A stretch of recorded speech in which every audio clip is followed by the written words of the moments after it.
पेशावर कांड के महानायक वीर चंद्र सिंह गढ़वाली का परिवार हमारे साथ निहत्थे भारतीयों पर गोली चलाने का विरोध करा। अपने ही देश में अपनी ही सरकारों से लड़ नहीं पा रहे हैं, तो कितनी बड़ी विडंबना है हम पहाड़ियों की, हम हिंदुस्तानियों की, जिन्होंने अंग्रेज़ों को खदेड़ दिया, अंग्रेज़ों के प्रति बगावत कर दी, अंग्रेज़ों से लड़ लिए। उनका परिवार गढ़वाली। हाँ, आप गढ़वाली जी की पुत्र छोटी।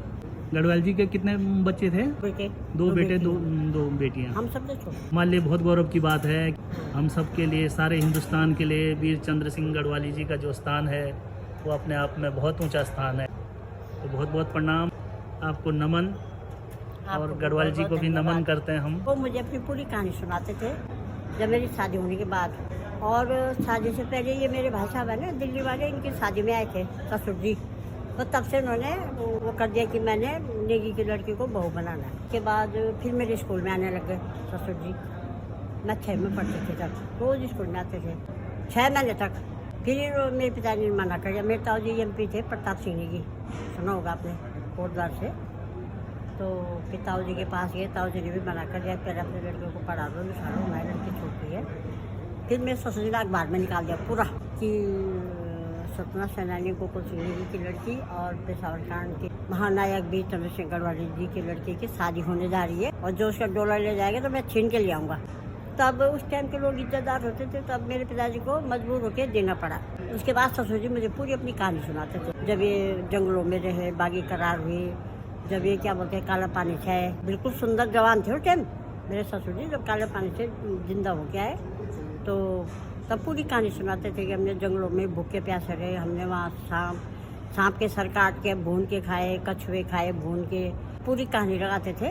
और उसके बाद वो मुझे अपने साथ नेता बनाना चाह रहे थे। फिर एक बच्चा हुआ, फिर दूसरा बच्चा हुआ, फिर उसके बाद फिर ससुर भी बीमार रहने लग गए। फिर कुछ साल बाद उनका निधन ही हो गया दिल्ली में, राम मनोहर लोहिया हॉस्पिटल में। तो हम लोग 1-2 बार वहाँ भी गए। इंदिरा गांधी जी मिलने आ रही थी, तो किसी ने रास्ते में से, अब अलग अलग लोग रहते हैं ना पार्टी वाले, उन्होंने कहा उनके सारे बच्चे दिल्ली जा रखे हैं। मैं तो घर में थी ना, तो आज रास्ते से लौट गई। बगुड़ा जी, हेमंत नंदन बगुड़ा जी आए थे हमारे यहाँ उस टाइम जब ससुर जी खत्म में थे ना। तो हम तब से, हमको जो ज़मीन मिली हुई है, हम दिखाते हैं वन विभाग की ज़मीन है, वो लीज पे कई बार नोटिस आता है कि खाली करो जी, खाली करो जी। वो तो जब तक मैं हूँ, मैं उनको वहाँ आने नहीं दे रही। मेरे जाने के बाद पता नहीं क्या होता है। सरकार हमारी ज़मीन को कम से कम हमारे नाम पे तो कर दे, मैं रहूँ ना रहूँ। इतनी बड़ी कुर्बानी करके भी ना उत्तराखंड वालों ने हमें कुछ समझा, ना हमें UP वालों ने कुछ समझा। अब योगी जी के पास एक बार बात पहुँची भी थी, तो उन्होंने DPO को बहुत डांटा, उसको नौकरी से हटा दिया कि तेरी हिम्मत कैसे हुई। लेकिन अभी आ गया मेरे पास, कोई वो नहीं आया, कोई फाइल नहीं आई। तो मैं इस ज़मीन के बारे में सरकार से या मोदी जी से या अपने UP के मुख्यमंत्री से बोलना चाहती हूँ कि हमें ये ज़मीन हमारे नाम पे चढ़ा दें। तो यही सबसे बड़ी देन है, नहीं तो हम तो जगह जगह धक्का खाएंगे, ठोकर खाएंगे। बच्चों की किसी की नौकरी नहीं है, कुछ नहीं है। हम लोग तो जंगल में रहते हैं, हम लोग खाता जंगल है, हाथी वहाँ, बंदर वहाँ, सुअर वहाँ, कोई चीज़ फसल पर इतनी मेहनत करो, कुछ हाथ नहीं आता। तो मैं ये कह रही कि आप लोगों के माध्यम से, पत्रकारों के माध्यम से, कहीं योगी जी सुन रहे हों, कहीं उनको पता चले, तो इस ज़मीन हमारे नाम पे कराने की कृपा करें। ये आप लोगों से मेरा विनम्र निवेदन है। सरकार लोग ही हमारे गार्जियन है। ज़्यादा इंसान 100 साल तक तो जिंदा रहेगा। बाद उनके बच्चे हैं, अवैध कब्जा कैसे हुआ? तो मैंने कहा अगर हमको यहाँ जगह नहीं मिलेगी तो फिर मैं पाकिस्तान के प्रधानमंत्री के बोलूँगी भैया पेशावर कांड किया था, हमें वहाँ जगह दी। उस टाइम बहुत बड़ा हंगामा हुआ, जगह जगह से फोन आया, आप क्यों जाना चाह रहे पाकिस्तान? मैंने कहा जब यहाँ जगह नहीं मिलेगी तो वहीं जाएंगे, वहाँ जगह तो मिलेगी हमें, है।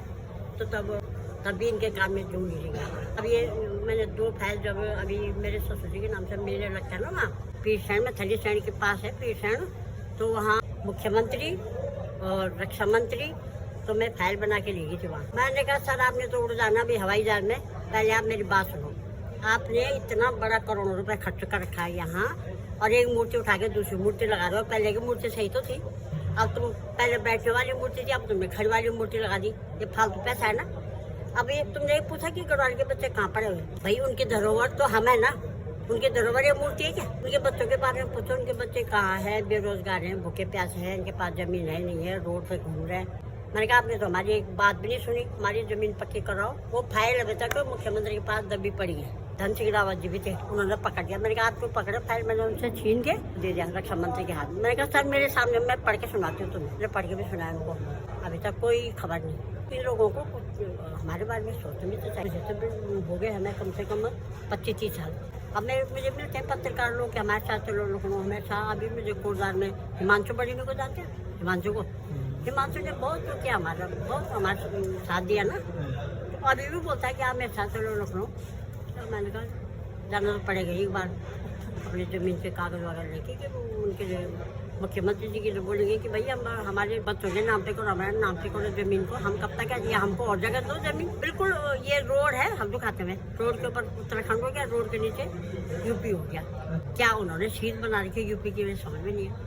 तो कम से कम हमारे लिए तो हमको कहीं ज़मीन दो। लाल डांग में दुनिया भर की ज़मीन है, इधर कई जगह है ज़मीन है, तो हमको कहीं। अभी देहरादून में स्वतंत्र सेनानियों को कितनी गज जमीन मैंने पेपर में पढ़ा था, फोन में भी आया था। तो इन्होंने हमें कोई खबर नहीं, लोगों को ज़मीन बंटी।